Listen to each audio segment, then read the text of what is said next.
To learn about the craft of filmmaking, don't bother with what a college professor read in a textbook. Go to someone with real big budget directing experience. Go to Diva to learn from Thomas Blank, a recently retired Hollywood director. We all start thinking we're going to do great art. It has to do with who you know. It doesn't make any difference what you're putting through the camera, whether it's film or tape. If it's lit the same way, you can show it on the big screen. You don't go home and go to sleep. You go home and figure out what you can do the next day. You have to think what the cut is. You have to think of, in this scene, what's the transition that gets me from this image to this image?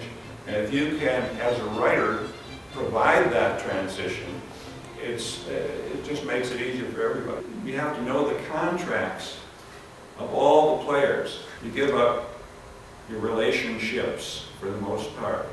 If you have a spouse at home, the spouse has to be willing to pick up the slack and to make allowances. The thing about working in film of any kind, if you do it all the time, if you're going crazy with your life because you're working 15 hours a day, what your life is about is the people around you.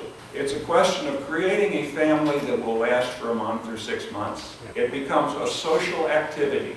So you notice the move here, the point is to obscure the lens so that basically dull material has a little visual action in it. You can look at these people walking in and looking around. It's not immediately compelling. The camera has to do something to make it meaningful. If you didn't like who you're working for, just take 3 deep breaths and it will change.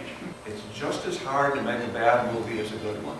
On Saturday mornings, Tom teaches an ongoing workshop in the techniques of turning a script into a professional-level screenplay, followed by Sunday afternoons when he screens classic films from around the world. The Downtown Initiative for the Visual Arts, 110 West Broadway in Eugene.